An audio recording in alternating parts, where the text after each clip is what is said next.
Energetic football, আক্রমণাত্মক football, tactical football, স্রেফ একটা গোলের দেখা মিলল না প্রাপ্য একটা পেনাল্টিও।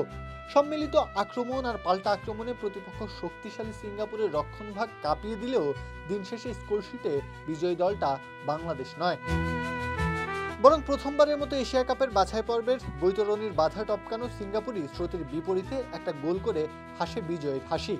যে হাইলাইন ডিফেন্সকে পুঁজি করেই একের পর এক আক্রমণ সাজাচ্ছিল বাংলাদেশ, সেই ফাঁদি কাজে লাগায় সিঙ্গাপুর। ৩১ মিনিটে মাঝমাঠ থেকে বল পেয়েই দারুণ এক দৌড়ে পাল্টা আক্রমণে ওঠে স্বাগতিকরা।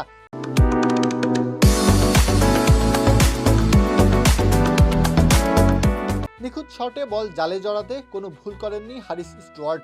বাংলাদেশ সেখানে দমে যায়নি, বরং আক্রমণের ধার আরও বাড়ায়। ৩৯ মিনিটে বাংলাদেশের মোরসালিনের নেওয়া শট বাহারুদ্দিন ব্লক করলেও ফিরতে বলে ফাইন শট নিতে গেলেও ডি বক্সের ভেতর সিঙ্গাপুরের ডিফেন্ডারের বাধায় পড়ে যান।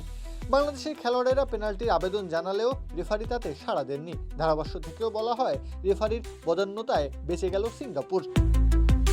বাংলাদেশ দ্বিতীয়ার্ধে খেলে আরও ক্ষিপ্র গতির ফুটবল। ৭৯ মিনিটে মিরাজুলের নেওয়া শট গোলবার হয়ে ফেরত আসে। সেটা হয়ে গেলেই ইতিহাস লেখা হয়ে যেতে পারত।